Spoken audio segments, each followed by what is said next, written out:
Саламатсыздар, урматтуу замандаштар. Эфирде Кабар маалымат агенттигинин Санжыра программасы. Бүгүн адегенде мен ушу келген конок менен тааныштырып коеюн. Биздин бул коногубуз биринчи жолу келип аткан жок. Көпчүлүктүн өтүнүчү суроочу боюнча биз дагы бир тема көтөрүп бул Октябрь мырзаны чакырдык эле. Тааныштырып коеюн. Капалбаев Октябрь Ишеналы Арабаев атындагы Кыргыз мамлекеттик университетинин окуу башкармалыгынын башчысы, тарых илимдеринин кандидаты профессор Октябрь мырза, кош келипсиз. Рахмат. Дагы бир жолу чакырып отурабыз. Анткени мына бүгүн чечендик өнөр жөнүндө бир сөзгө токсолсок жакшы болот эле. Биз баарын эле сүйлөгөн кишинин баарын чечен дей беребиз. Ошого бир аныктама берсең, ким чечен? Жөнөкөй сүйлөгөн адам менен чечендин айырмасы эмнеде? Ал чечендик өнөрү канчага бөлүнөт дегендей, ошого бир өзүң бир токтолуп кетсең. Анткени бизде Кыргызда сөзгө өтө маани берген, сөз маданияты күчтүү да бизде. Уюлтуп, мазмундуу, баягы кызыктуу кылып айткан адам баары эле чечен эмес чындыгында. Эми ошого сен өзүң да бир чечендик өнөрдү айтып атасың. Ушу чечендикке аныктама берип анан кийинкисине киргизсек жакшы болот эле. Рахмат агай. Алгач мен ошол Санжыра берүүсүнө ошонун угармандарына, көрөрмандарына чоң ыраазычылык билдирет элем.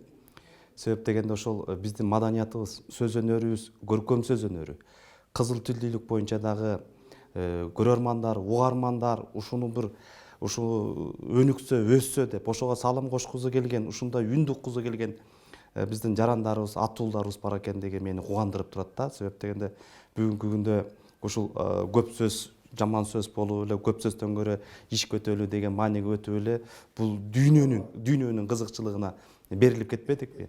Эми чындыгында карап көрө турган болсок, биз кыргыздар ошол Борбордук Азиядагы, Орто Азиядагы эң байыркы эл экендигибиз талашсыз. Талашсыз эл болгондон кийин мына учурунда Радлов өзү аябай таң калып суктанган экен. Ошо кыргыздардын ушул сөз башталганга чейин дейт, бири менен бири ызы чууга түшүп, көңүл бурбай турган элдер дейт, бирөө ортого чыгып сөз баштаганда дейт, адамдын дем алган үнү угулбай калгандай болуп тынчтанып деп, сүйлөп аткан сөздөр тим эле ырдап аткандай угулуп турат деп Радловдун аябай бир тамшанып жазган бир сонун сөзү калып кеткен да. Эми кыргыздар карасаңыз, жигитке 70 өнөр аздык кылат десе, жигитке 70 өнөрдү ыраа көрүп атса, өнөрдүн алды кызыл тил деп, ошол тилди биринчи орунга, сөздү биринчи орунга койгонда, сөз баштаган эл баштайт деген. Сөзүм өлгүнчө өзүм өлөйүн деп ошол баягы ыйык китептерде дагы, ошол бул Торатында дагы, Инжилинде дагы, Забур китептеринин бардыгында биринчи сөз жаралган деп айтылат да. Куранда дагы ошол биринчи сөз жаралгандыгы белгилүү да. Себеби ошол сөз аркылуу адам өзүнүн оюн, пикирин билдирет экен да. Анан биз эми албетте чечендик өнөргө келгенде, чечендик өнөрдүн тарыхына токтолгондо сөзсүз эми жазма булактарсыз айтып кете албайбыз биз эми. Жазма булактарга сөзсүз токтолууга туура келет. Себеби келгенде эле биз эми антикалык доорго, же болбосо ошол чечендик өнөрдүн бир гүлдөп өнүгүшүнө, түптөлүшүнө, жазма булактарына калкашына аябай чоң себепкер болгон, түрткү болгон бул антикалык доордогу байыркы гректер менен байыркы римдиктерди, ошол жерде ири ораторлорду, риторлорду айтпай кетсек болбойт да. Мына ушул биздин заманга чейинки 8-кылымдан ушу 5-кылымга чейин ушул байыркы Грециядагы полистердин, же болбосо шаар мамлекеттердин түптөлүшү менен ошол шаар мамлекеттерди бир көз карандысыз алып кетиш үчүн сөздү ынандырыш керек да. Мисалы орустардын убеждать деген сөзүн кыргызча ынандыруу деп которобуз.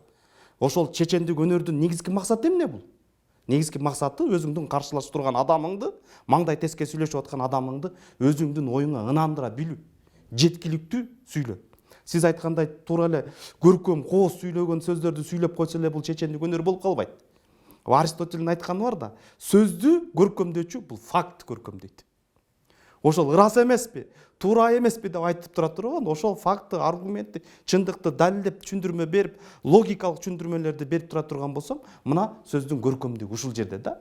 Кээде биз сөздү сөзгө койгулап эле, көркөм эле каласты менен казактардын даркан талаалары, кыргыздардын төбөсү көк тиреген бийик тоолору десек эле бул көркөмдүү болуп калбайт да.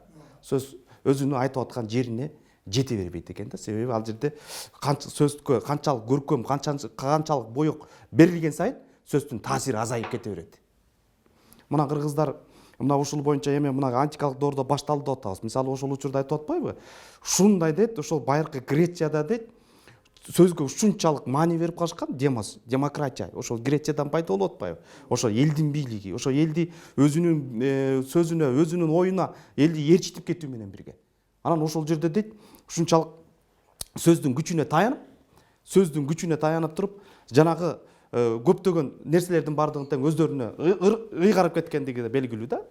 Мына ошол жерде соттордо дагы өтө маанилүү да. Мына соттордо адамды соттоп аткан учурда дейт, ушу таң калыштуу нерсе, ушул Афинада болобу, Эллада мамлекеттеринде болобу, бир сотко дейт 600 оратор катышып калган учур болгон дейт да. Ал жерден эмнени айтылат да? Ал жерден бир адам күнөөлүү болсо, киши өлтүргүч болсо, сөздүн күчү менен адамдарды бошотуп кеткен. Мына карасаңыз. Анан кийин ошол учурда софизм деген агым башталган. То есть ошонун башында Сократ, Платон, Аристотель өңдү, ошол грек риторикасынын башына турган улуу риторлор чыккандагы эң биринчи бул софизм, бул данышмандык. Бул жерде данышмандыктан дагы сөздүн көркөм сүйлөө эмес, максатына эле жетмес. Бул жерде эң негизги бул жетишкендик, бийиктик, бул чындык, акыйкаттык. Акыйкаттык гана жеңиш керек деген ойго токтолушкандагы, ал көркөм сөз менен, кооз сөз менен, ал чындыкты бурмалоо менен, ал утурумдук гана нерселер. Утурумдук гана нерсе менен жеңишке жетишүү болбойт деген дагы мына ошондон софизм, данышмандык башталып атат да. Демек ошондон баштап, мисалы байыркы Грециянын риторлору, ораторлор дегенде эле биз Демосфенди сөз айтпай кетпейбиз да. Демокритти баарын айтсак дагы ошол өзгөчө Демосфендиге өзүнчө таасирленебиз. Эмне себептен? Ушул өзү байдын баласы болгону менен кичинекей кезинде ушул кыргыз айтат го, ити чалыш. Дене мүчөсү дагы аябай чабал. Анан кекеч. Ошол учурда оң дагы сол ийини дагы тынбай калчылдап туруп титереп турган экендиги айтылат да. Ошону жеңиш үчүн ал эмнелерге барды дейт. Оозуна майда таштарды салып алып, эң негизги мына сүйлөп аткан адамдын дикциясы да өтө маанилүү да. Ошол ар бир сөздүн, тыбыштын ооздон чыгышы, даана, ташты ташка урганда кандай тарсылдап үн чыга турган болсо, сөздөр дагы баягы 32 тишке тийген сайын сөздүн баардыгы тең бүт барды даана уруп туруш керек. Ал алдыңкы катарда эмес, арткы катарга дагы тимеле кулагынын түбүнөн айткандай болуп уруп туруш керек да. Ошон үчүн оозуна майда таштарды салып алып, анан сүйлөгөн. Ошол учурда жанагы кээ бир адамдардын тили жоондоп коебуз го, тили көбөйүп кеткен го, муну сүйлөй албай, тили булдуруктап калыптыр деп. Ошол сыяктуу ошол нерселердин баардыгын тең бул жөнөкөй бир ыкма менен ошону тартипке келтирип атат. Үнү ничке экен чыйылдап. Ошол үн маанилүү да. Кээде биз үндү мына көмөкөйдөн чыгарып алабыз, а кээде мына үндү могул көдөндөн чыгыш керек. Үн канчалык көдөндөн чыккан сайын ал ошончолук сенин арышыңдагы, чуркашыңдагы ошого таасирин берип турат. Себеп дегенде сен эгер үндү ничке алып ала турган болсоң, азыраак. Мисалы мынакей элдин баары эле манасчы боло албайт ба? Эстебес Турсуналиевдин айтканы бар. Манасты мен 15 минут айткандан кийин демим жетпей калды деп. Себеби ал манасчы болуш үчүн ушул көкүрөктөгү аба кенен болуш керек да. Алар 6 саат болобу, же 3 ай болобу, 6 ай болобу, айтса да 6 ай айтса дагы эч кандай арыбай, чарыкпай, чалыкпай айта бере турган деңгээлде болгон экен да. Мына ушул нерселерди мына Демосфен. Ал эми ошонун өзүнүн жанагы эки ийинен калтырап турганын не кылды дейт. Ушул шыпка курч кылычты илип коюп дейт. Кылычты илип коюп туруп, анан ошол жерге туруп алып, анан сүйлөдү дейт. Анан ошол жерде турганда эме кылганда шиш неме ийинге сайылат. Ана бул көрсө орунун көпчүлүгү нервтен экен да.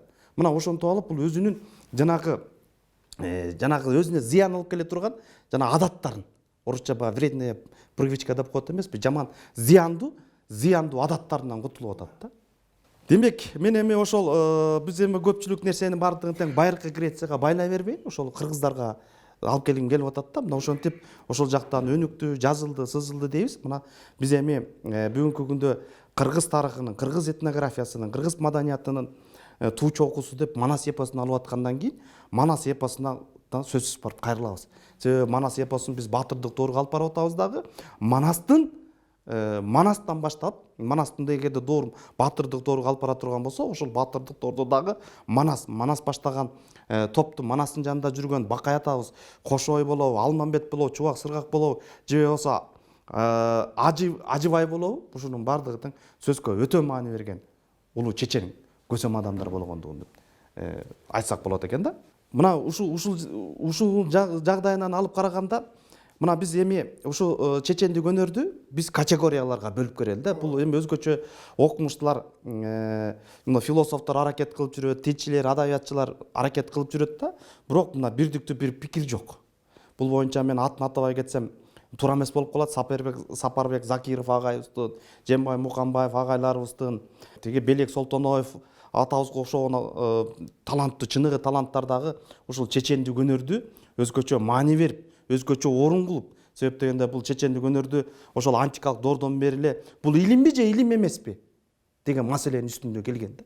Анан ушул боюнча бул жанагы Платон бул эки тарапты тең тарынтпай тургандай жакшы бир эме сунуш айткан. Бул деген бул өнөр. Өнөр? Риторика бул өнөр. Оратордук өнөр. Себеп дегенде багы чечен болуш, сүйлөй чечен болот, көрө көсөм болот деген сыяктуу эле болуп, бул эми чечендик өнөрдө эле жөндөн жөн эле келип калбайт да. Демосфен сыяктуу болуп жанакындай эмгектин арты менен же болбосо табият тартуулаган. Муну харизма деп коет.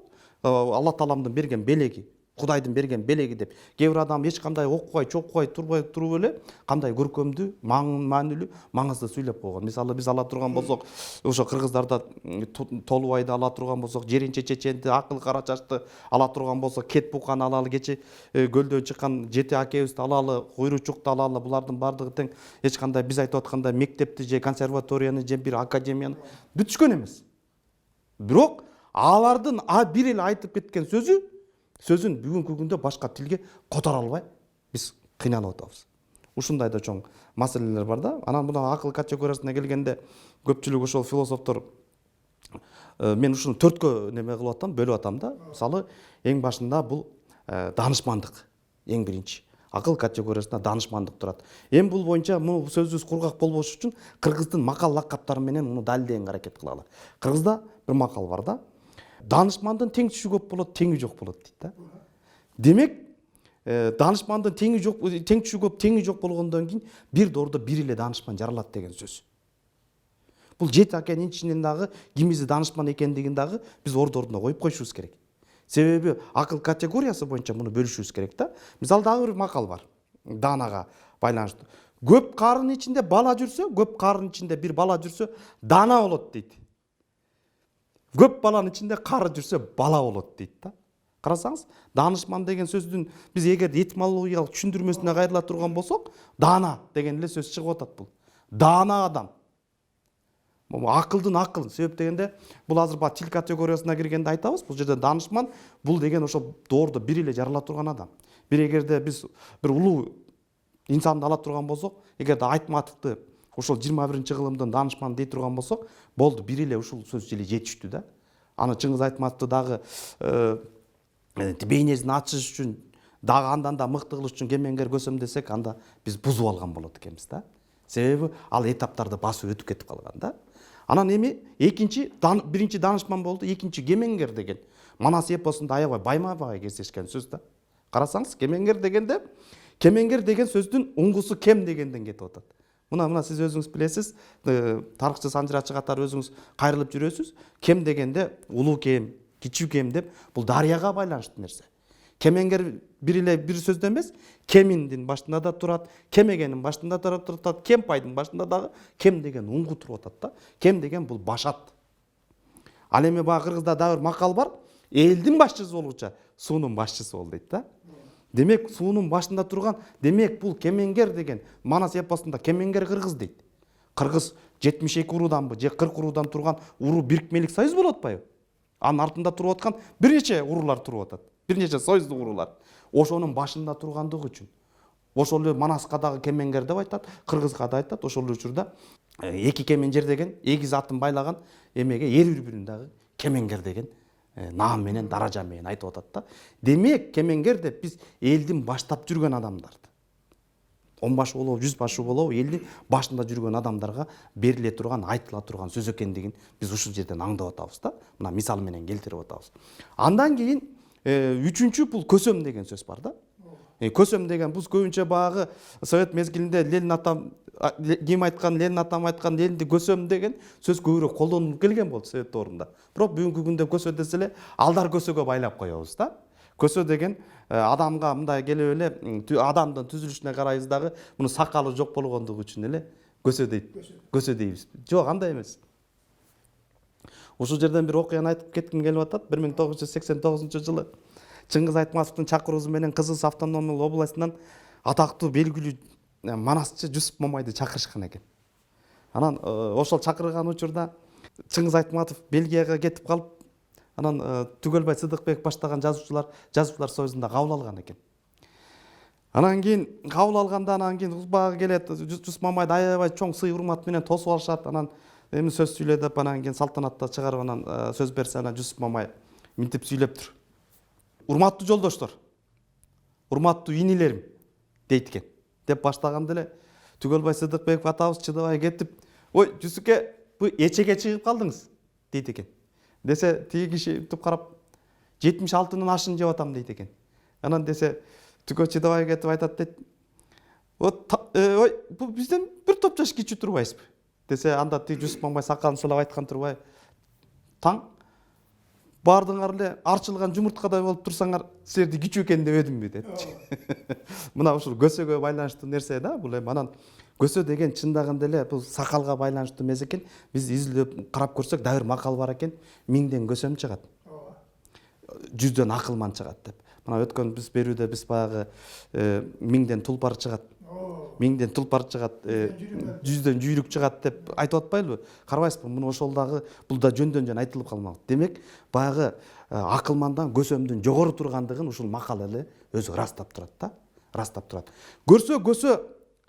Көсө чындап эле мына карап көрсөңүз, көсөсүз от жагууга мүмкүн эмес. Эгерде быкшып күйө албай турган отту көсөлөп улам аба киргизип гүлүн чүрүп турбасаң, ал күйбөйт, быкшып тура берет. Үйүңдө түтүнгө толот, тамагың да бышпайт, үйдө да жылыкпайт, эч нерсе жок да. Ошону кыргыздардын карабайсыз байкаган.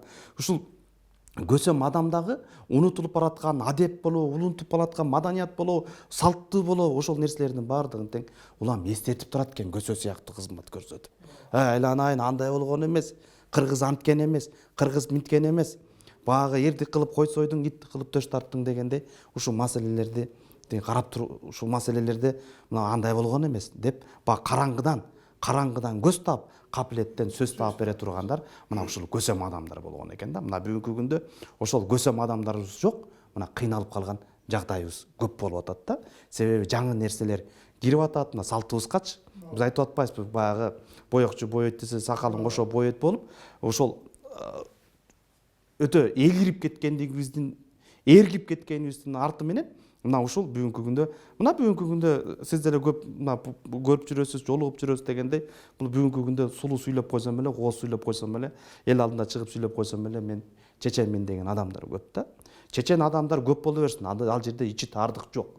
Бирок ошонун баардыгын тең кыргыз баягы баардык нерсени атынан айтып чакыр деп, ала кушту атынан айтып чакыр дегендей, кыргыздар ошол ким чечен экендигин, ошол тилине жараша, акылына жараша мына ушинтип бөлгөн экен да.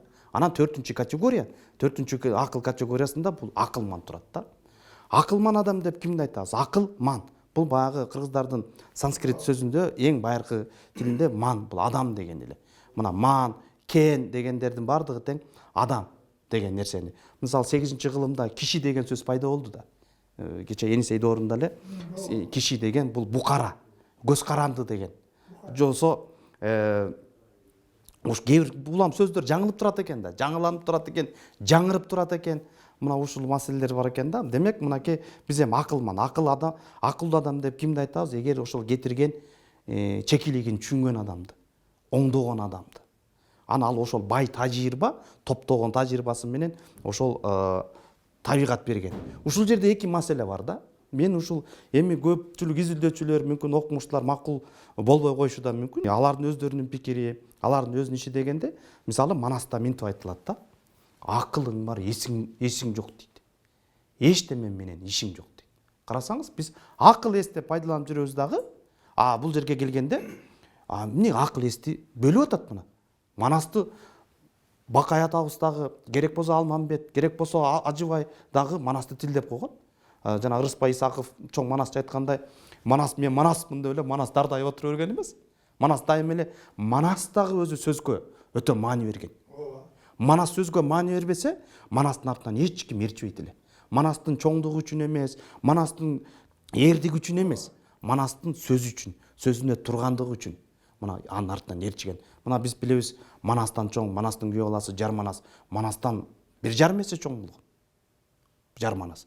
Ошон үчүн баягы Манастын ордуна жанагы зынданга түшүп аткандыгы үчүн кийин өзүнүн Карлыгач деген карындашын берип атпайбы Манас эпосунда.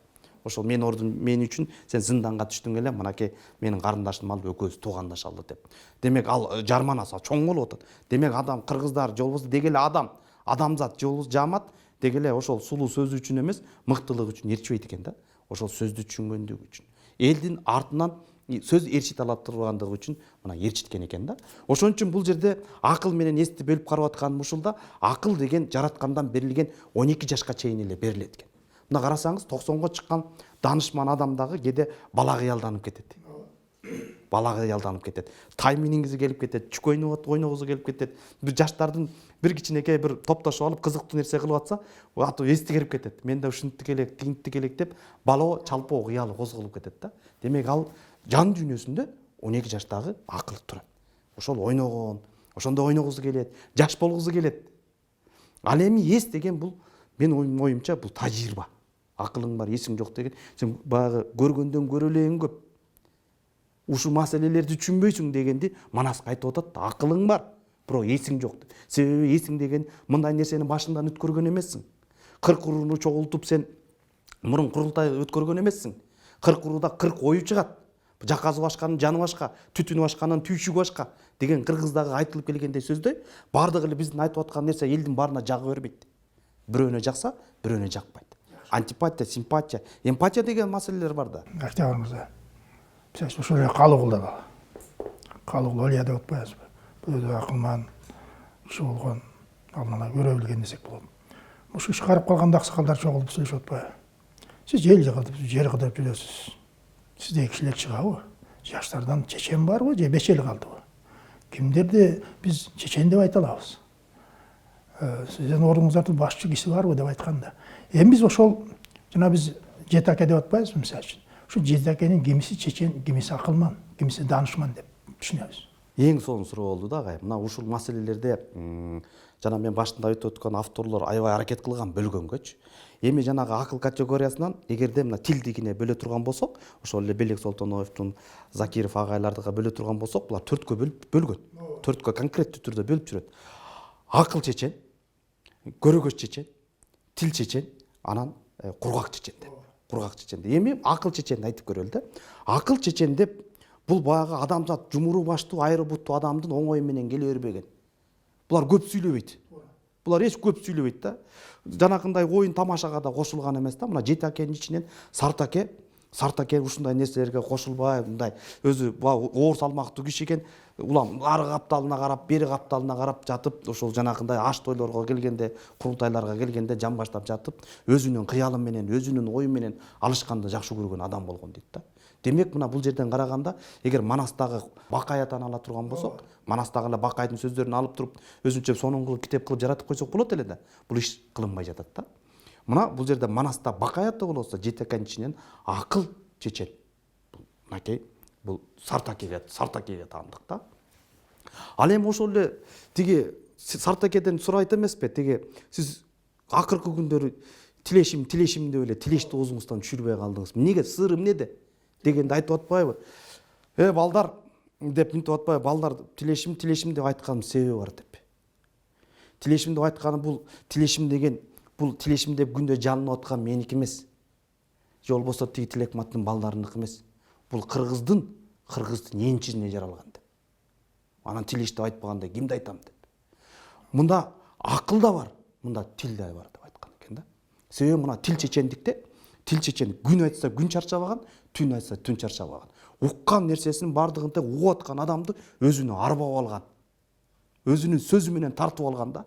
Канча санжыра болобу? Мисалы жанагы Жеңи жок менен Арстанбектин экөөнүн жолугушуусунда деле айтылып атпайбы? Үч нерсени айтып атпайбы? Жана Арстанбекке айтып атат го жанагы. Арстанбек Жеңи жокко айтып атпайбы? Биринчи дейт, биринчи сенин айыбың санжыраны билбейт экенсиң дейт. экинчи айыбың дейт комузду күрөктөп кармап алып комузчулугуң жок экен дейт. Үчүнчү бирөөнүн үй бүлөсүндө бу аялды бузуп алып каргышка калып калган экенсиң деп айтып атпайбы? Анысы кандай бул тил деген жалаң эле көркөм коо сүйлөп койгондо эмес да. Ошол ар бир элдин санжырасын, эң биринчи санжырасын, тарыхын, маданиятын, үрп адатын, каза салтын, бүт бардыгын тең, анын өзгөчөлүктөрүн бардыгын тең билишкен. Мына ошол Тилек Матакебиз казактарга элчиликке барабы? Же Кокон хандыгына элчиликке келеби? Ошонун бардыгын тең бүт маселени чечип кетип атпайбы? Хан катары келип, ал жерде мынакей жазма булактарда калып калбадыбы? Көлдүн ханы деген жазма булактарда атайын бар. Демек ошол маселенин бардыгын тең чечип атат да. Мына бул жерде мына ушундай жагы бар да. Анан жанагы көрөгөч чечен деп атпайлыбы? Көрөгөч чеченди мына туура айтып атасыз да. Жанагы бул жанагы кадимки эле Калыгул Олиянын айтып атканды. Сиз мынакей келечекти көрөбүз. 6000 7000га чейин айтып атпайбы? Мынакей булар көрөгөч дегенибиз ошол алдын ала көрө билген деген. Мына бул жерден жалаң эле карап көрсөң Санчы Сынчыны эле айткан, Санчы Сынчы Болот атабызга Талакей энебизди алып берип атканда, деп турган айтып атпайбы? Мындан кимдер түшөт билесиңби деп. Мисалы бир эле ушуну кайсы ким чечмелеп бере алат? Ат качырбас бозайгыр туулат. Карасаңыз, ат качыргыс бозайгыр туулат. Мындан баш моюн чыгат. Баш койкоң чыгат. Карасаңыз, эми муну ким чечмелеп бере алат? Муну чечмелей турган дагы чечен керек да. Мына Санчы Сынчынын эле бир эле айтып аткан сөзү кара кулак моюн шер чыгат мындан. Баш койкоң чыгат.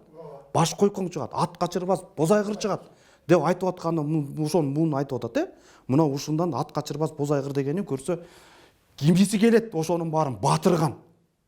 Сен бөтөнсүң, сен саяк экенсиң, сен сарбагаш экенсиң, буу экенсиң, сен атаң менен биз чабышканбыз, эр өлтүргөнбүз, кун бере элексиң деп отурбай, мына Манас батырган сыяктуу, кулалы таптап куш кылып, курама жыйнап, куш эл журт кылгандай, ошону ат качырбас бозайгыр деп. Мисалы деле азыркы күндө жылкы баккан мына жылкычылар билет да.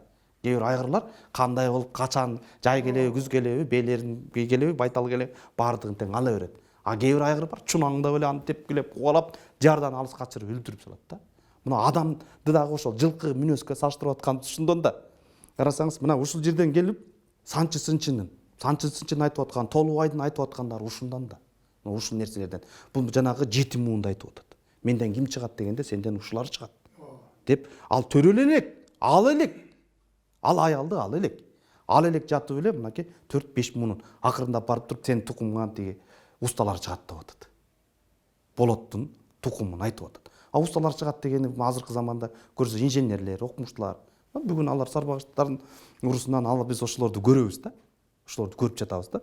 Демек, мына бул жанагы көрөгөч дегенибиз ушул Куйручук атабыздын жанагындай жазуучуларды сындаган жери бар да. Сенин эбелектей шашмалыгың болбосо, сен көпкө барат экенсиң деп, көпкө барамаксың деп кейип коет Жомарт Бөкөнбаевга. Айткандай эле 1944-жылы Жомарт Бөкөнбаев шашып барып күндө отуруп жүргөн ордуна отурбай, машинанын үстүндө Манасты тартам деп жүрүп, мына ошондон каза болуп калды. Мына ушуга окшогон нерселер бар экен да. Бул Куйручук деп айтып калдың.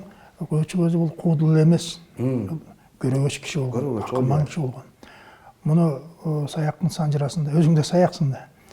Саяк санжырасында айтып атпайбы? Бул жанагы Балбак Нусуп деген агалар болгон да. Аталары.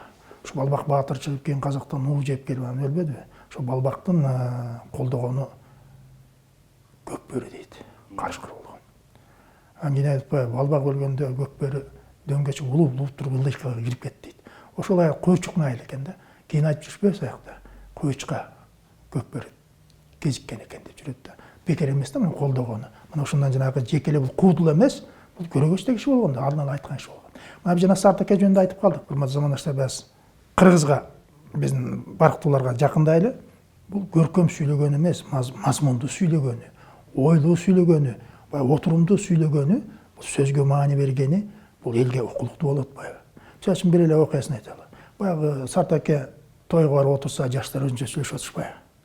Тууган деген эмне, душман деген эмне деп. Эми тууган деген эме, душман деген эме ар ким өз аныктама берет. Сүйлөп атса, Сартаке кошулуп атпайбы? Көбүрөп сүйлөгөн сөз душман, ачык айткан сөз тууган дейт. анықтамасын башка. Бу өлгөн адамда айла жок, жаманда айла жок дейт, туурабы дейт. Жок балдар. Өлгөнгө айла табылат. Аны жууп, кепиндеп жерге коюп койсок айла табылган ошо да.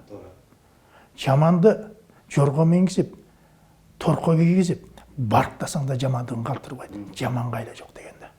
Карабайсыңбы? Ошо кандай ойлосок, ошонун баары азыркыга чейин окулуктуу болуп атпайбы? Жыгачтын ириси түзөлөт, адамдын ириси түзөлбөйт деген ошону айтып атат да. Ошондой айтканын карабайсың, бул өтө акылдуу киши болгон. Жанагы бир кыскала айтып коеюн. Ормонхан Илеге барып, кыргыздын жери Иле. Эмне үчүн барбайсың деп, Ормон акылдуу киши болгон да. Ошондо өзү барып турганда аягынан казактар кысым кыла баштаганда кышында качып келип көлгө түшкөндө. Көлгө чыгып отурганда анан бугунун лермандары баягы Боронбай, Тилекмат, Балбай, Сартакелер өрлүктөп барып отурушат да. Ормон баягы өзүң билесиң, мында шокуна отуруп алып, жерди карап, адам тике караган эмес да. Отуруп алган бугулардын, бийлерин дай бирден карап келип анан Сартаке токтоп атпайбы? Бу сени көптү көргөн көсөм, жакты жок чечен, кара кылды как жарган калыс дейт. Кана айтчы. Алдык тыртайган кебетең менен эмнен көсөм, эмнен чечен, эмнен калыс дейт. Демек өзү арык киши болсо керек. Анан бул хандын эмне айтканы унчукпай турмай айтып атпайбы? Мен көсөмдө чечен эмесмин, бирок көрө-көрө көсөм болот, сүйлөй чечен болот дейт. Топ жарган жерге отуруштарга барып, кыжылат маселени туура чечип, туура кабыл алып, туура бүтүм чыгарган адамдарды кара кылды какшырган калыс дейт эмеспи дейт. Сени данышман деп коет экен. Эмнең данышман дейт. Келиндерим тергегенде данышман аке деп коет дейт. Келиндериң тергебегенде ала топу кийген, жыртык чапан кийген анжандык эле сартмын дечи.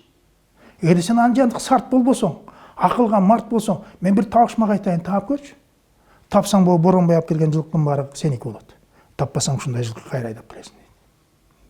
Бул ойдо болбогон жорук го дейт. Бул ойдо болгон жорук эмес, сыноо. Макулсуңбу дейт. Баягы башыңды карап турган өйдө карайт да, бугулардын бийлери эмне деп атат десе, бугулардын бийлери мындай түз туруп, сүйлөй бер дегенди айтат да. Табышмагыңыз кандай дейт. Табышмак мындай. 90 торгоюм бар. 40 чилим бар. 30 казым бар. 5 безбелдегим бар. 2 акчардагым бар. 1 кашкалдагым бар. Мунун жандырмагы бар. Тапчы дейт. Шашпай айтайынбы дейт. Шашпаганда таң атып кетпейби? Бесең азыр айт. Азыр тап. 90 торгоюңуз 90 күн кыш эмеспи? 40 чилиңиз болсо 40 күн чили жетпайбы? 30 казыңыз болсо бул 30 күн ороз эмеспи? 5 безбелдегиңиз болсо бул 5 жолу окчу намаз да. 2 кашкалдагыңыз болсо бул айт. Курман айт, ороз айт. Ал эми 1 акчардагыңыз бул жылына 1 келчи нооруз эмеспи дейт. Ой тобо, уктум эле. Энең абысындарына барып алып, бул бала ичимде эле сүйлөп, туйлап атат, кантип туйм деп айтса, кантип туумак элең, башкаларды кандай туйсаң ошондой эле туйсуң деп айткан сенсиң да дейт. Ошол мен болсом керек. Мен жайма чарчадым, сиз менен кайым айтышкым келбейт дейт. Эмнеге кайым айтышкың келбейт? Кайым айтышпайсың. Кезек сеники. Чегирткенин алың көрүп канын сор дейт. Чегирткедей жоксуңбу? Калың каптап чегирткеле талганы каптайт. Анда эч кандай ачлык калбайт. Сиз айбан чегирткени айттыңыз. Биз адамбыз, акыл төгөшөлү, сөзгө келели дейт. Ой оңбогон сарт десе. Саза Боронбайга алып келген жылкылардын баарын бер дейт. Эми сен айтчы, мен таап көрөйүн дейт. Баягы Сартаке ойлонуп туруп айтып атпайбы? Билбей калып, карына калбайын дегендей. Суу атасы ким? Жол атасы ким? Сөз атасы ким дейт. Суу атасы Сулайман, жол атасы жолоочу, сөз атасы Жиренче. Таптыңбы? Таптыңбы? Айтпайсыңбы дейт. Сиз баягыда караңгыда көз ачам, туңгуюктан жол табам деген адам ушуну билбей калса кандай дейт. Хан болуп туруп дейт. Сен менин хандык даражамды кемсинтпегин. Тапсам таптым деп айт. Кана чечмеси кандай дейт. Суу атасы булак, жол атасы туяк, сөз атасы құлақ дейді. Шешімлеп бер дейді. Бұлақтан су ішіп ақырында отырып дайра болады. Су атасы бұлақ дегеніміз ол. Жолды тұяқ басмайын, жол салынбайды. Жол атасы тұяқ дегеніміз ол. Сөздің жаманында жақшысында құлағы қат. Сөздің атасы құлақ дегеніміз ол дейді. Бұл қарап тұрып айтады. Мен айтқан тауышмақты орман таппа қойды. Мен айтқан тауышмағын батырай тағып қойды. Белге мақтанасың ба жар салып? Айт, антсең дегенде. Ой, қойыңызшы, айтпайды ле қойын, мақтанбайды ле қойын, мені жайыңа қойыңыз деген. Қарабайсың, бұл сөзді мағына беріп, шындай қандай қоз, және оқылықты, отырымды, мазмұнды сөздер сөйлескенде. Орманда бекерекші болған емес та. Мен ошоны тоқталып атамын да, біз қырғыздың барлықтары көп. Ошо қырғызға да тоқталып, кейбір тиыл бұл адамдарға бір мағына беріп кетелі. Мысалы үшін біз ақылман деп Қалығұлды айтып отпайыз ба? Қалығұлды өзі өте ойшыл, баяғы хан болса да қорқпай айтқан кісілер де. Сартаке жөнінде сөз болып отқанда айтпадыңыз ба жаңағы құрсақта жатып сөйлеген депші. Ушул мо Тилекмет акенин дагы төрөлө электе санчы сынчы. Эми санчы сынчы деселе бир эле сынчы эмес, көп бир нече. Анан баягы ошол даража санчы сынчы деп берилип калган үчүн ошол айтылып калган да, санчы сынчы Тилекмет аке төрөлө электе ушул бешикти карап турганан ушул бешикке ким жатса дагы ушул жаактууга жай бербеген. Жаактууга жай бербеген. Акылды чечип караңгыда көз тапкан, капилеттен сөз тапкан мыкты кыргыздын чоң чеченин чыгат ушундан деген экен да. Анан десе жанында турган угуп турган айтат экенде, сынчы деселе катуу кетип калат экенсиз. Аны кайдан билдиңиз дегенде муну айткан экен да. Бул жерде муногул арча бешикке булбул уялап тур деп. Бул жерден айта турган нерсе ушул төрөлө турган адамдын деле көптөгөн нерселери алдын ала белгилер болот экен да. Жана мына сиз айтып атпайсызбы, ошо кулак боюнча айтып атканда дагы мына бул жагынан дагы мына төрткө кыргыздар, кыргыз окумуштар төрткө бөлөт да. Кабыл алуу. Кабыл алуу болбосо каяктан сечен болосуң? Мисалы ошол кабыл алуу угуп бизде эми жазуу көп өнүкпөй калып, озекелдик чыгармачылык аябай көбүрөөк өнүгүп калып, ошондон уламынан кабыл алуу күч алып кеткен да. Ошондуктан жанагы жомокторубуз, апыртмабыз, табышмактарыбыз ушулардын баардыгы тең биздин жанагы эске тутумубузду аябай күчөткөндүгүнүн белгиси да. Мисалы ошонун кабыл алуусу боюнча дагы айтылган жерлер бар. Мисалы төрткөдө отпайсыз, мисалы куйма кулак. Бир укканын өмүр бою унутпаган. Ошол кандай укса, ошондой сөзмө сөз. Ошол куйма кулактык бул жана тил чечендер дегенде жалаң эле кара сөз менен айтыш эмес, тил чечендер булар акындар, төкмө акындар. Азыр айтып аткан төкмө акындар мурун ырчылар деп эле жалпы жонунан айтылган да. Жомокчулар же ырчылар. Жомокчулар деп манасчыларды айтканбыз, ал эми ырчылар деп мына бүгүнкү күндө төкмө акындар. Ошолорду кандай айтса ошонун баардыгын. Мына азыр мына сиз айтып атып ошол жана куйма кулактыңыз да. Кээ бир адамдын деле, кээ бир адам китептен жакшы окуп туруп, жакшы түшүнүп туруп ошону айтып берет. Кээ бир адам китептен окуса көп эсте калбай калат да, укса, угуп туруп ошону кайра өзүндөй кылып кайталап айтып берет да. Бул ошол бул феномен да, өзүнчө куйма кулактык. Эң жогорку стадиясы да. Бул эми ошол куйма кулактык. Анан акма кулак дейт. Бул жагынан айтат, экинчи анан бөлүп калат. Таш кулак дейбиз. Ал деген такыр кирбейт. Ал эми анан кум кулак дегенде түшүнүк бар. Кум кулак дегенди ал кум болуп кирет, бияна киргени кирет, калган киргени дагы канчасы сыртка чыгып кетет да. Карасаңыз ушул кабыл алууну дагы кыргыз ушул жагынан өзгөчө карап атат да. Мисалы кабыл алуу боюнча дагы бир сонун бир окуя бар да. Кадимкиле жеңи жок, өзү баягы эми мунун акындыгы боюнча бир да акын бул кишиге тең келе албайт да. Тең келсе бир Арстанбек тең келиши мүмкүн, ашышы мүмкүн да. Бирок жеңи жокко жактуу тең келе албай турган чоң акын болгондо. Эми аккан сууну 7 күн айтып түгөт албайса, бир кыр кол менен бир түп шыбакты тетиги Андижандан Аксыга келгенге чейин түгөт албай койсо, жумурткадан араң чыгарып атса, демек сөздүн кени, сөздүн байлыгынын баардыгы ошондо болуп атпайбы. Анан ошол киши комуз үйрөнөт элем деп Ниязалыныкында бир 3 ай жүргөн экен. Анан ошол 3 ай жүрүп ырчы күнү араң черткен экен да. Черткен үйрөнүптүр. Анан Ниязалы ошо чыдабай кетип айтыптыр да, сендей зиреги жок адамды көргөн эмесмин депчи. Сен эмес мына могул жерде тиги кекиликтерим комуз черткенди үйрөнүп алды деп. кекиликтерди баягы жем берип көндүрүп коюп да кадимки баягы Кудай берген мүнүшкөр сыяктуу болуп баягы неме кылса нары секирип бери секирип баягы жем сураган нары бери жанагы кылдан секиргенде тырмактары тийип кетип үн чыгып экен да. Ошо Ниязалы жанагы ушунчалык чоң комузчу болгон да. Ал жанагы өзү төкмө болгону менен чоң комузчу болгон да. Мындайча айтсак ошол чоң комузчулардын комуздун кара күнүн атасы деп да айтып койсок болот да. Анан ошол ошентип атат, жеңи жок элестетсеңиз. Демек ар бир адам эле ошол бардык эле өнөрдү бирдей алуу мүмкүн эмес да. Мына ушулга байланыштуу да нерсени айта кетишибиз керек экен. Мисалы адам атадан 40 кайып деп маселе бар да. Бул жөн эле айтылып калган нерсе эмес. Мына бүгүнкү күндө 5 кайып деп атпайбы? Жок. Ошол 40 кайып. Адам атадан калган 40 кайып. Кайып деген бул илим деген нерсе да. Илим. Муну кассаң улам чыгып бере турган маселе да. Мисалы муну биз азыраагын эле айтып атпайлыбы? Насип кайып деп көп айтабыз, нике кайып деп көп айтабыз, туурабы? Ал эми ошол учурда дидар кайып, сапар кайып, каскак кайып пайдаланып жүрөбүз да. Каскак кайып болуп каяктан келе калды бул депчи. Дидар кайып, мисалы сапар кайып, насип дидарлаштың, сапар кайып болуп келдиң, бирок насип бир ортодон бир тамакты бөлүп жебегенден кийин сен насиптеш болгон жоксуң. Анан шамал кайып, жел кайып, анан өнөр кайып.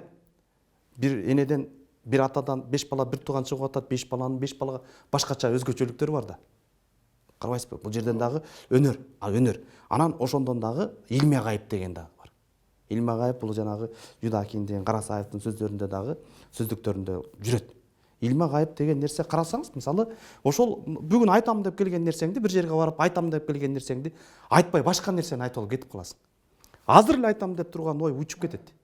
Карасаңыз, илме кайып деген нерсе 70 жашка чыгып калган даанышман адамга келбеген, эчикте чүкөйнөп жүргөн балага, же болбосо эчки кулагын кайтарып жүргөн бир кызга келип калышы мүмкүн. Бул бизде Жеринче чечендеги акыл кара чачтагы эле, же болбосо кечээ күнү өткөн санжарларда деле айтып атпайбы? Сен каякта жашайсың десе 40 найзалуу үйдө жашайбыз. Түлкү баатыр. Түлкү баатыр менен Түлкү баатырга Санчы сынчынын кыз тандап алып берем деп аткан жагындачы. Карасаңыз, бул ошол илме кайып да. Карабайсыңбы? Даже сынчы дагы ошондо адашып калды. Баягы 40 сынчы адашып калды. Издеп 40 найзаны издеп. 40 найзалуу үй кайсы болду экен деп издеп жүрсө, баягы үзүгүнөн көрүнгөн жанагы сайма алачыкта жашаган эле байкуш карапайым адам экен да. Ушуну айткан турбайбы депчи. Бул жерде дагы өтө маани жатат да. Бул ошо илме кайып деген ошол жанагындай Сартакеге берип аткан сөздөрдүн баардыгын тең мына Сартакен жана айтып сонун нерселерин айтып бербедиңизби? Урматтуу замандаштар, мына Октябрь мырза жакшы айтты. Санчы сынчы Түлкү баатырга келгенде Түлкү баатыр тартынып атпайбы? Сен болотко жана таалакени алып бердиң, балдар төрөлдү. Сен мага алып бербейсиң деген сөз бар да. Жүр анда мен сага аял алып берейин деп издеп жүрүп жана кызды таап атпайбы? Анан кыз жанагыдай суроо бергенден кийин баягы биринчи жактырбай коет. Түлкү жана айтат, жок, ушундан накта баатырлар төрөлөт деп. Ошо түлкүдөн, саяк түлкүдөн Качке баатыр Мурат төрөлөт да. Качке баатыр ошондон төрөлөт. Мулай берсең. Жана Качке баатыр Эралдын атасы. Мына ошол эмес адамдын жанагындай физиологиясын карап туруп, анан келечегин карап турганын айтып атпайбы? Мен да бир кыргыздын баягы айтар элем белгилүү кишилер болгон, ошол эле акелерди айтсак, мисалы үчүн Калыгулду Олянды айтып кетпесек болбойт. Бул Калыгулду алдын ала көрө билген адам, бетке айткан адам да. Өзүң жакшы билесиң. Калыгулду мен абдан сыйлайм. Анан азыр айткан сөздөр мына азыр биз жетип көрүп атпайбызбы? Бул баягы ормон илеге барып, кыргыздын жерин казактарга өткөрүп жиберебиз деп илеге барып отуруп, аягында казактар кодулап, кар түшүп, баягы жол жабылганда анан баягы ашып келип көлгө түшкөн да. Көлгө келет. Анан бирок кантке менен бир тууганы акыл айтпасам болбойт, ине эмесип айткан угар деп анан бул инисине келген да, ормонгочу. Ормонго келип ошо айтканы бар да. Өзүң карапсаң бул баягы эки адамдын диалогу да. Ушундай маанилүү, баягы кыска нуска дейбизби, баягы мазмундуу да. Мен ошону бир аз келтирип көрөйүн. Баягы казактан келип отурбайбы? Баягы кирип отургандан кийин айтып атат. Бөтөн жерде султан болгучу өз жериңде ултан бол дейт ормон. Казакка бардың. Айтканыңызды уккан жоксуң. Элиңди түшүккө салдың. Бирок кайра көчтүң. Көчкөндө өз жериңе келбей көлгө түштүң. Бугулар кандай кабыл алды сени? дегенде баягы орман өзүң билесиң да кандай отурат, тикке карабайт. Кандай кабыл алмак эле. Баш терисин билем го. Башынан ичи кара. Кыргыйдан качкан бөдөнөдөй болуп, чегинде жатат да бөгүп. Булардын көргүсү дагы, келгиси да жок дейт. Кеп келгенде эмес, аягы барып кошулат. Кеп башкада. Казактын Кенесары Норозбайдын башын алып, жигиттерин найзага сайдырып, 20 миңде аскерин кырып салып, Балкашка сүрүп салып, арадан 5 жыл өтпөй, кантип Казакка барды? Кайсы акылың сен айтып барды Казакка? Сен эмне казактар Кенесары Норозбайдын кегин албайт деп ойлодуң? Рас, куйругуң түйдүң, кайра качтың. Жобосо башың кетмек. Сага эмне орман? Жер жетишпей. Орто Токой, 11 жылга Семиз бел, Кара Кочкор, Ара көл, Эки Кемин, Эки Нарын, Капчыгай, Орто Токой, Куланак, Арпа Аксай, Сарыбаштын жери эмеспи? Орман Кудайды карасаң болот. Беденин өз тойсу да көз тойбойт болосуң. Суусамыр, Соңкөл, Ысык көлдү, Сол Тосаяк бугуларыңа көрбөйсүңбү? Алар да сенин букараларың. Алар да ок атыңгысın, жашасын. Ой орман, кетмен кармап, жер чаппай, бир сындырым нан таппай, карапсың беле обор ачылган жаянсың. Мунда качан токтотосуң сен? Мына түпкүдөн орус келетат, узун чөптү уруп келетат, кыска чөптү коруп келетат. Ушундай чабалдык кыласыңбы? Элиңди башкарганың орус болор. Мал бакканың доңуз болор. 1000 кишиге 1 киши болуш болор. Алакандай кыргызыңа кара ташың конуш болор. Андан кийин бир аламзат заман болор. Ичкенин ит ичпеген сары суу болор. Тоонун каманы орой, коонун шамалы орой. Чалырдын көзү, жамандын сөзү орой. Орой менен опкокту бийликке койсоң көбөт, андан ары өзүнөн өлөт. Көпкөнүн бир ажалы суудан, бир ажалы жаңжалды чуудан, бир ажалы аткан октон, бир ажалы тайып баскан боктон болот. Бокко жығылған жер сені жүрсуunu булгайт. Сен элиңди адилет башкарбасаң, тактыңан айрыласың ойронуп. Мына Карышкырдагы бөлтүрүгүн тиштеп барып багат. Биз Карышкырдай болбой калдык. Ансыз дагы төккөн кумдай баары өтөт, аккан суудай баары кетет деп айткан экен да. Мына ушул жерде токтойн, кандай маңыздуу сөз. Баягы айткан сөз акыл болсо уккан кулак макул болот дегендей орман учкан жок да.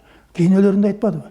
Кап же катынын сөзүн, же калыгул айткан сөзүн укпай кап деп сөзү бар да, өлүп бараткан айткан сөзү бар да. Токтот, эл менен чабышпа деген акылы да. Мына көрдүңбү? Ушул сөздө канча бай эмес философия жатат да. Адам хан болсо дагы ошонун агасынын сөзүн туура түшүндү. Бирок баягы ичкүйдүүлүк бар да. Мына мен айтарым, калыгулда бекер киши болгон эмес. Ошонун баарын көрө билип атпайбы? Ошол мына Орманхан ошол кутту учуруйду да. Ошол өсө турган элдин ханы дагы башкача болот экен да. Ошондон калыгул таарынып кетип калды да. Калыгул ошондон. Мисалы башка эл өлкөлөрдө, элдерде сөзсүз түрдө даанышманын биринчи отургузгандан кийин анан өзүнүн хан тактысына отуруп атпайбы. Бул деген сөздү, улуулукту, касиетти урматтагандык болуп эсептелет да. Карабайсызбы? Биз эми мына Калыгул атабыз жөнүндө айтып атканда Мойтат аке жөнүндө айтпай кетсек да болбос да. Мисалы ошол аке бир эле кичинекей эле окуяны айтайын. Биз билгенден, элден угуп жүргөндөн айткан сөздөрүбүз, уккан сөздөрүбүз бар. Ошол Мойт аке муну билесиз, кадимки мунун саяпкерлиги дагы, мүнүшкөрлүгү да болгон. Мүнүшкөрлүгүн баа бүтүп жаш өтүп кеткенден эми коем саяпкерлигине деп саяпкерлик отурган да. Бул дагы чоң касиет да. Ошол жаныбарды ошол карап туруп, ошону сынап, канчалык сынап, жанагы анын кандай күлүк экендигин, кандай күлүк, жорготу улабы же жортоктуу улабы, ошондон чейин карап, аны кантип аны тапташ керек, кантип кош керек, анан каерден оозун кой бериш керек деген нерсенин баардыгын тең жанагы чабаган чабандесине чейин түшүндүрүп берип атпайбы. Мына ошол кайсы бир жылдары дейт, казак менен кыргыз каркыраны чогуу жайлайт дейт. Аны ошол жерде бир чоң аш болуп калып, анан бул жактан Сартакени дагы, өзү Сартаке дагы күлүк кармачы экен. Тору чоң тору деп анысынан келип анан тиги Мойт аке да, Мойт аке кашка күлүгүн кошуп анан алып барып анан кийин караса казактын ким чыгат десе казактар бекитип боз үйгө багып чыгарбайт. Анан эми мына башталат дегенде анан эмтип караса казактын кашкасы. Атаң көрүп бирпи калмаса ушул кармашат экен деп анан чабаган баласын айтып атпайбы. Марага жакындаганда бир атаңды көрүп жарым күндүк тери калган экен. Кичине кыйналып калат, бирок марага жакындаганда сен оозун тартып кой деп. Өзүнүн кашкасынчы. Анан тиги эмне айтканды кыл дейт. Анан аңгыча болбой эле ошол менен ошол болот. Анан баа чагы эме марага жакындап калганда, бир 2 чакырым жакындап калганда, баа айткандай оозун тартат. Анан тиги кашка учуп алдыга келет. Анан казактар эле жатып калат. Туман морой мөрөй биздики, намыс биздики, казак деген ушундай, казактын аты күлүк болгон, кызы сулуу болгон, эри тиги баатыр болгон, ушундайбыз деп эле жатып калганда анан деме кырганда анан мой чыр чыгарат. Токтоп тургула, туугандар, бу кандай? Андай болбойт. Бул деген ат меники. Деп анан дегенде эле анан ат меники деп чыр чыгарат. Чыр чыгарганда эле анан жана казактын аты меники. Казактын аты меники дейт. Казактын аты бул меники. Муну 4 жыл мурун, 5 жыл мурун урдап кеткен. Энеси бооз кезинде урдап кеткен. Мына быйыл асы чыкты мунуңар. Бул меники. Дейт анан Сартак эмне болуп атасың дегенде мындай карайт. Сартак мен отурам. Билесиңби дейт. Билем болду. Өзүм чечем деп. Анан кийин неме кылып отуруп анан чечилбей калат, байге берилбей калат ал күнү.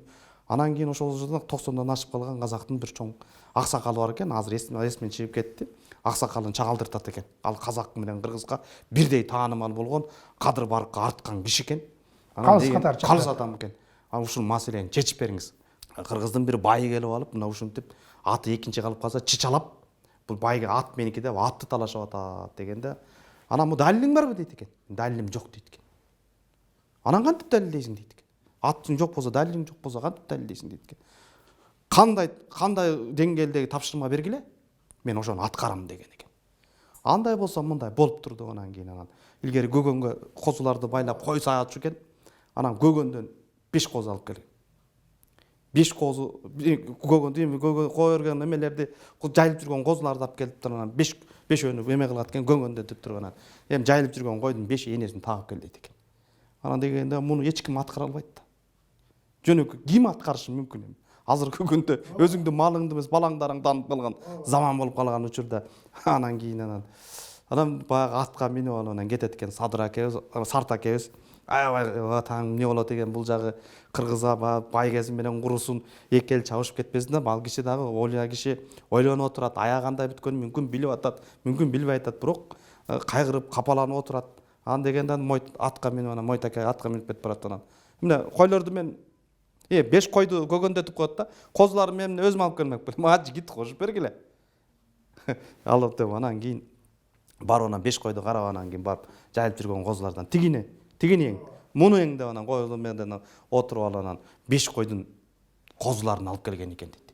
Экөө эгиз, үчөө жалкыдан экен дейт. Алып келип козуларын салса, энесин эмкетти дейт. Анан мынакей эме бул аябай таң калат. Бул эмне деген адам? Оку, анан эмне болду эле да анан багы эме кылып анан бас сайыпкерин чакырат. Мен билбейм. Мунун аттын эзин чакыралы. Ниетин эмесин жылкычысын чакырат ал. Жылкычысын чакырып анан мойнуң ал. Сен шерменде кылдың бизди десе анан айтат экен. Мындан 5 жыл мурун бир боз үйүндө көрсөт баа Мойтаке тууларын билип саксактап ат боз үйүн жанына атайын алып келип койгон экен да. Бул акмалап, бир ай акмалап жүрүп анан ошону алып кеткен экен да. Муну Мойттун күлүгү мыкты болорун билип анан алып кеткен экен да. Ошентип анан Мойтаке ал жерден да акылдылык кылып атпай данышпандык. Карасаңыз, ал жерден кылып туруп мына эми мага дейт байге алуу мөрөй эмес дейт. Мына сөздүн алды. Байге алуу мөрөй эмес дейт. Акыйкаттыкты, чындыкты жеңүү бул мөрөй. Биз силерге бир сыр айтып коеюн деп айткан экен дейт да. Асили деген сөз бар да. Асили деген. Асили энеден балага 6 белги өтөт. Эң жок дегенде 2 белги өтөт. Атадан өтпөйт, энеден өтөт. Баа кыргыздын карасаңыз эртайын тартат дегенди ушул окуганда айтып атат да, генетика илимин окуганда айтып атат да. Асили мына деп мен ошолорго карап туруп, энесинин окшоштугун карап туруп эле таап келдим дейт. Бул жөнөкөй эле таң кала турган деле илим эмес. Бул жерде чечендик өнөрдө дагы мына ошол баамчылдык, кыракылык. Карабайсызбы, илгери мынакей жана келиндер кайнатамда бир тукум калыптыр деп ошону эмнеден билип атат? кечирип коңуздар, зара кылган, зарасын. ооба, ошондон билип атат. Ал көбүктөнүп кетип атат. Демек анын да ал белок калып калган. Мына медицина бүгүн араң айта алат да. Ошол учурда баатыр төрөтө турган бир тукум калып калгандыгын ошол келин бул эми кыракылык, бул чоң касиет. Мына ушул маселе да, мына Мойтакедагы мына ошентип анан анакей атты бергиле, байге силердики дейт. Атты алат, байгени неме кылганда анан казактар байге бизде калып калды деп байгеге сүйүнүп калып калат. Анан жанында баргандар эме кылат да, кандай немесин. Атты алдың, байгенин барын берип, акмактар, өзүбүздүн экинчи байгеге келген байге турат, ошонун баарын өзүңөр алып кетесиңер. Намыс келатат, мөөрөй келатат, ат келатат. Калган нерсе балдар утурумдук деп, мына Мойтакенин дагы мына моундай айткан, уютуп айткан. Карасаңыз, аттын башында алтынга бергиз асыл сөзү эмнени гана түшүндүрөт да. Же болбосо бир эле ушул жерден дагы бир нерсени айтып кетким келет. Жана муну айтпасак болбойт. Мойтакенин ошол балдар менен отурганда жана Акыл аке, Сарт аке, Акыл аке катары, акыл чечен катары көп сөзгө тыңшап отурганы менен көп сөзгө кошулчу эмес экен да. Анан бир жолу жана сиз айткандай сөз сурап калып атпайбы? Эмне эле өлбөйт деп. Эмне өлбөйт деп. Дегенде, эмне өлбөйт дегенде айтып атпайбы? Тигилер бирөөлөр айтып атат, Мойтакеге кошулуп айтып атат, бир агыны катуу суу өлбөйт, асказы бийик суу өлбөйт. Муну сайда турган кара таш, көк таш, ак таш өлбөйт. Булар бизге чейин жашап келген, бизден кийин да жашайт деп көрүнгөн сөздүн баары айтылганда, Асмандагы күндүн нуру өлбөйт. Дегенде анан кийин карабайсызбы? Сарт аке бурулуп, балдар, анын ал болсо дагы утурумдук болсо дагы өлөт алар деп. Ошол эле сиз айтып аткан күндү тим эле каат булут басса, күн көрүнбөй калса, тунарып, күн көрүнбөй жер көрүн, анан эмне? Күн өлбөгөндө не өлөт? Асказы жана бийик тоолу бетте аткан, аны тунарыктап булут басса, ак кар көк муз басса, ал тоо өлбөгөндө эмне өлөт балдар деп. Сен айтып аткан таш бычыранып кум болот, ал өлбөгөндө не болот? Эки гана нерсе өлбөйт, жакшы адамдын аты өлбөйт, кагазга түшкөн кат өлбөйт деп айткан нерсеси бар эмеспи? Анан жанагы Тилекмат аке менен да бизге деле Платон менен Сократтыгы келип эле эме кыла беребиз, экөөнүн диалогун. Жанагы Платон өзүнүн Сократ менен маектешин берип алып эле, ошонун академиялык кечелеринде айтып эле баягы талдап атышпайбы? Эмне үчүн биз Сарт аке менен Тилекмат акенин диалогун алып чыкпайбыз? Ошону айтып атам. Кыргыздык. Кыргыздык. Тилекмат аке менен Сарт акенин диалогун карап турсаңыз, айланайын, ушул нерсени биз башка тилдерге которуп туруп, ошону мына сунушташ керек. Мына Платон менен Сократтан кем калышпаган данышмандар буларчы. Экөөнүн жанагы эле эмне өлбөйт, же болбосо атасы барбы деген. Карабайсызбы? Биз баягы сиз айтып аткандай жол каяктан башталат деген ошонун атасы барбы деп атпайбы? Тиштин атасы эмне, тилдин атасы эмне, көздүн атасы эмне, кулактын атасы эмне дегендин баардыгын тең Тилекмат аке суроо берип турат, Сарт аке жооп берип атпайбы? Карабайсызбы? Көз атасы элес депчи. Карасаңыз, эми жанагы сөз атасын бүт баардыгын тең жанагы мына жанагы бөйрөк ички органдарын кол бут атасы кыймыл. Кол бут ата. Бул кыймылдап турбаса эмне кереги бар дегендей болуп атат да. Ушул нерселердин баардыгын тең мынакей Сарт аке менен Тилекмат аке ушуну чечмелеп берген да. Ушундай нерселерди биз алып чыгышыбыз керек да. Батыштын таасири эмес, мына биздин кыргыздын өзүнүн нукура данышман сөздөрүн алып чыгып туруп, мына ушуларды алып чыксак, жана сиз айтып аткандардын баардыгын тең мынакей биз ушул китепке, кичинекей китепке батырып атабыз да. Бул бир адамдын колунан келе турган нерсе эмес экен да. Эмне үчүн мына бүгүнкү күндө азыр карасаңыз, орустардын риторика, красноречие, ораторский искусстводан алсаңыз 2000ден ашык китептин түрү бар. Экономика, политология, философия, филология, бүт баары бир тармак боюнча. Мына бүгүнкү күндө жанагындай тилди билбесең, сүйлөгөндү билбесең, сүйлөгөнүн ыкмаларын, техникасын билбесең, бизнес жасай албайсың да. Мына бүгүнкү күндө психология айтып атпайбы? 30% билим, ал эми 70%-тин баардыгы тең мамиле. Ошо мамиленин баардыгы тең ошо китепте. Ал эми мына бизде бүгүнкү күндө азыраак эле бир мына колдун 5 манжазы менен эле санап кое турган ушуга окшогон китептер бар да, ушундай нерселерди кылышыбыз керек биз.